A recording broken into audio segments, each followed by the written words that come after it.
I'm just going to do this quick video because I may save a life. But anyways, everywhere is having, what's it called?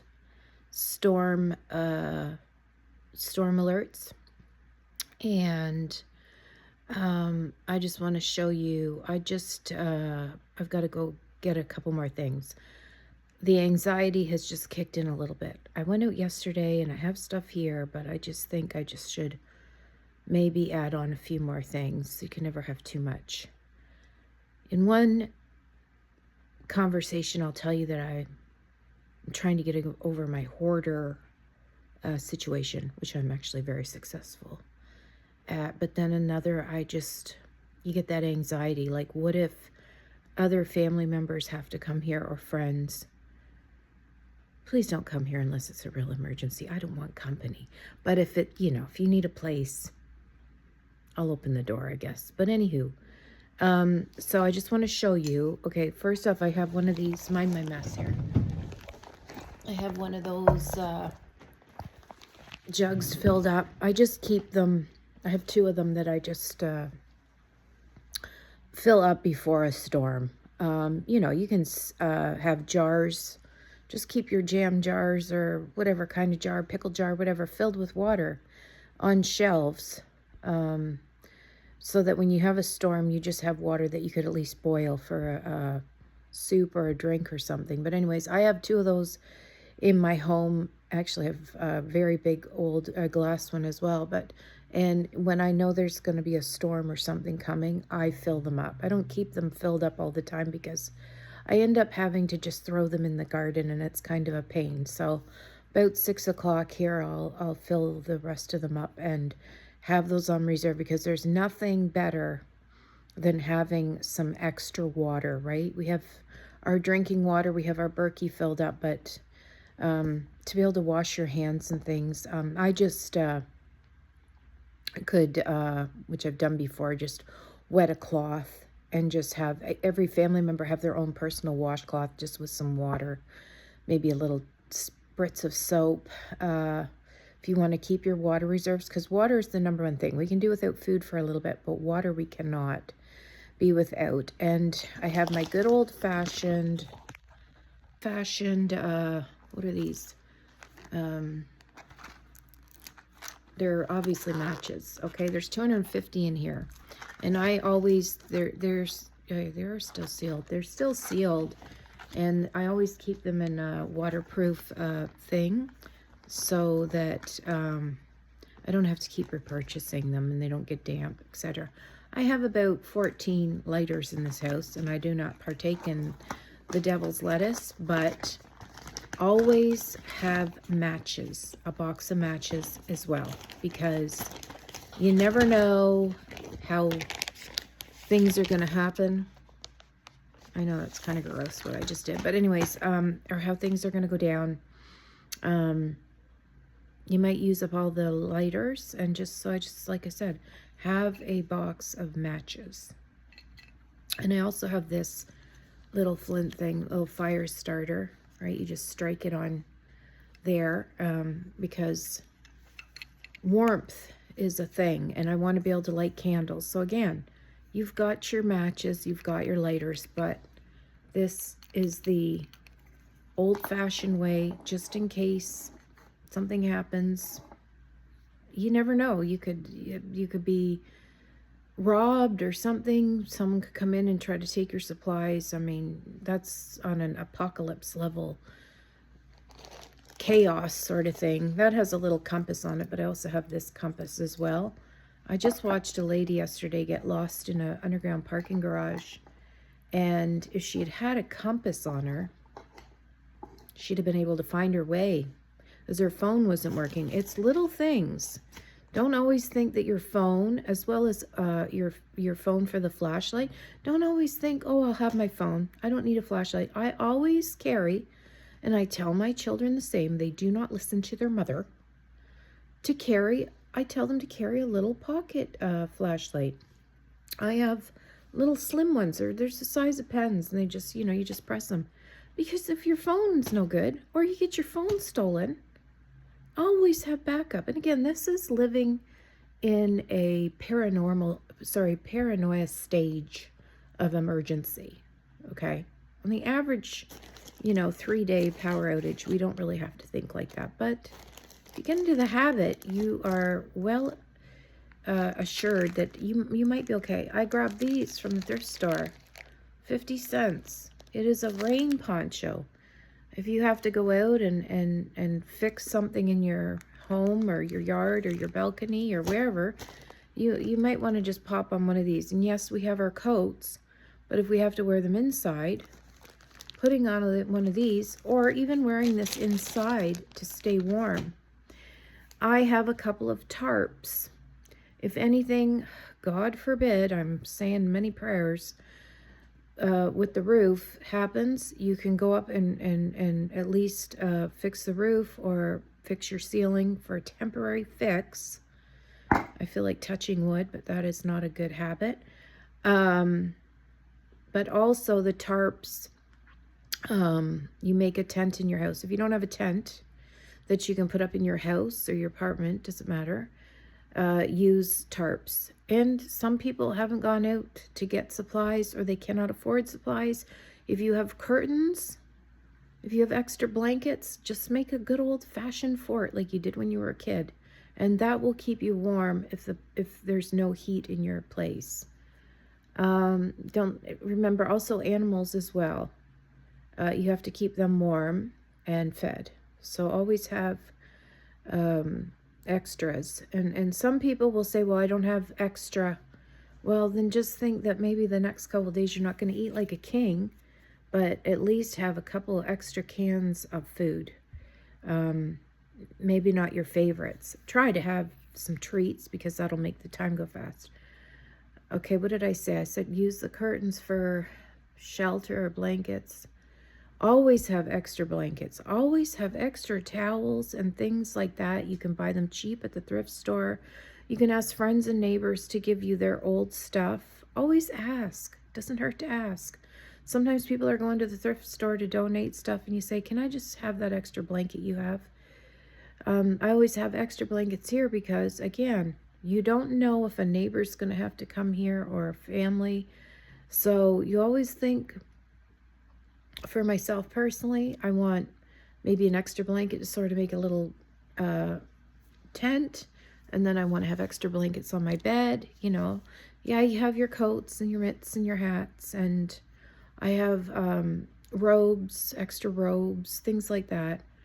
Anyways, and then candles, and more candles, LED lights, little things like that. I mean, nowadays there's so many battery operated things and rechargeable light solutions. So then you have this, and you can put it over a what is it called? The tea lights, the little tea lights. You can light your tea lights and then put this over. And you can put a little pot on it, make yourself some ramen, make yourself an egg.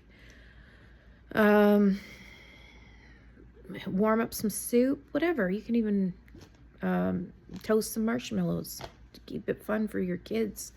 Try to keep them distracted, do stuff like that. A thermos. Again, about, later on tonight, about 7 o'clock, I'm going to fill up a thermos that I have with some hot water, so that at least I have some hot water on tap if I need it. You don't want to have to be heating up everything. So if you have a large thermos, even if you have a couple of them from the thrift store, again, just for hot water. What else? I've covered water, I've covered food. Can openers. I have an electric can opener, and I have 2 regular non-electrical can openers. I used to, when I had my big prepper cupboard, which I do not have anymore, I used to keep a extra can opener in there just in case. You can open a can with a knife, but I'm not quite experienced in that. I'm liable to have some sort of accident, so I'd rather use a can opener. So always have a can opener, a couple of them, just in case. And I also wanted to say something else. propane, if you have a barbecue, go fill up your propane tank in case you want to grill or barbecue or something like that. But again, if you're going to lose heat for a couple days, you're not going to be wanting to go outside too much, because you're not going to be able to get in and get warm, right? You can't let your body temperature drop and not be able to warm up. But anyways, I think that is it. But I think the longest period of time that when we've had storms, the longest period of time that we had no power and no heat was 3 days. And I've said this before, the first and second day were fine. By the third day, the temperature in the house, this was out without tents. This was without any little, like, real precautionary stuff. This was just walking around in the house. We didn't have, like, you can use the terracotta planter, sorry. You can turn it upside down, and it has a little hole in the top. And I've done this on my videos before. You can put a couple of tea light candles under that terracotta pot. Put the terracotta pot on something like this, or you can even use 4 or 5 tea lights around the rim of the terracotta pot to lift it up, and then put your candles under there lit, and it'll warm up a room. Not by too much, but enough to just sort of throw a little bit of heat to keep your hands warm. And I mean, if you have one of those in each room, I mean, it's better than nothing. Another thing is, everyone go into one room.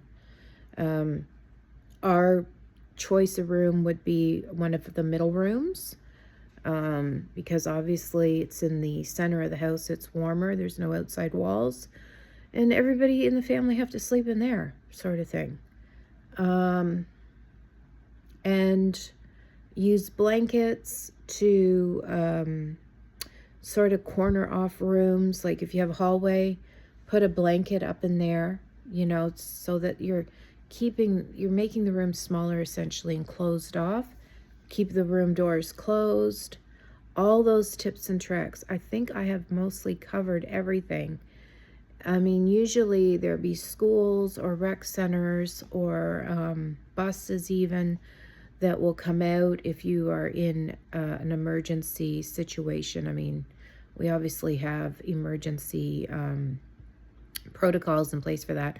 I myself personally, and I'm not giving advice to anyone on here, I myself personally will choose to stay in my home, because that's when the looting happens and all sorts of criminal activity. So it would have to be in a very extreme circumstance for me to leave my house. And also I have my pet fish here. So, you know, I got to go down with the fish. Fish goes down, I'm going down with him. So I can't abandon him. But yeah, and if you're going to go to one of those places, be advised that sometimes they may not let you leave, because there's danger or roads or whatever. It's I would be so out of my comfort zone. I would just rather stay in my own place. And emergency ID, keys, extra keys. If you have to leave your home, you should have already had this done. If I'm being honest with you, you should have already had all this stuff in place many moons ago. Whether you've ever had a storm or not, whether you live in a tropical desert, you should always be prepared that some fluke weather activity will happen. And you should be prepared for everything. Look what happened in Texas a couple years ago. Those winter storms, the pipes froze and people, you know, were freezing in their houses. Just because you live in a hot area does not mean that something weird weather-wise could happen. Be prepared for everything. And again, I know people don't have a lot of money to weatherproof their homes, but think of worst case scenario. That's how you turn out like me. You are always ahead of the game thinking worst case scenario. You know, what if I live in the Sahara Desert and all of a sudden we get 14 feet of snow? That's how I think. But it keeps you on the top. While everyone else is out there freaking out and loading up on toilet paper and milk and eggs and bread where they're all sold out. There's nothing available. You guys should have had this thought out before. You can take eggs and you can preserve them in lime. You can have canned milk. You can, you don't need bread. To have some crackers, some chips, anything. I don't know why everyone freaks out when there's a bread shortage. I mean, obviously you can't make your own, but you don't need bread to survive. It might be a comfort, but you don't need it. I don't buy, even though they're cheaper, I don't buy, what are they called? Bagged beans, dried beans, because I had an incident, again, when I used to prep. The bags had little pinholes in them. It was not from an animal, not from my home. It would have happened in the grocery store, or I don't even know if the production line. So all of these beans that I stocked up for like 80 cents a bag they had dried out so much, I was unable to even cook them or do anything with them. They were literally garbage. So after that, I said, I will never do that again. Because number one, it was a waste of money. Number two, if I had tried to cook those, because I guess I soaked them and then found out and then examined the bags, I would have wasted my water doing so. And yeah, it was just it was an all around disaster. So I just said canned beans from now on. And the same with the powdered milk. I thought I was supporting a small business, bought powdered milk, a couple bags of that, and something on their production line, the bags didn't seal. And I had to return all the bags to Amazon, which was fine. I got my money back. But again, in a emergency situation, what if I'd went and all those bags of milk that I had used for my preps are no good? So canned milk is the way to go. What else? You got your beef jerkies and things like that, but always have these things on hand before. 3-day supply is what we're told. 3-day supply. But why not have a little bit more? And again, if you have to house family and friends, you know, always have a little bit more. And if you do end up having to house people, then make sure you have your own little personal cupboard somewhere, you know, where you got your chocolate bars and your chips that you don't want to share with everybody else. You know, because that's what I do. You know, I'll share some food, but you're not getting after my chocolate supply. But anyways, now that I think I've calmed down a little bit. I'm just worried that, I'm worried for everybody. I'm worried for everybody everywhere because it's going to be so cold and it's going to be a snap. And there still will be people on the roads that shouldn't be on the roads at all. There will still be people braving going outside to take selfies or videos, you're putting emergency services in a crunch. They have to use all their resources to rescue you in the middle of a snowstorm because you wanted to go for an adventure. Don't do stuff like that. Just stay inside if you can. Not everyone has that luxury, I understand that. But if you can, stay off the roads and in your house. And I don't know, read a book, write some poetry. I don't know. If you can't go online, I mean, hopefully the Wi-Fi won't go down. I don't care if the power goes out, but if the Wi-Fi goes out, that's going to be a real emergency. All right, be safe, take care, and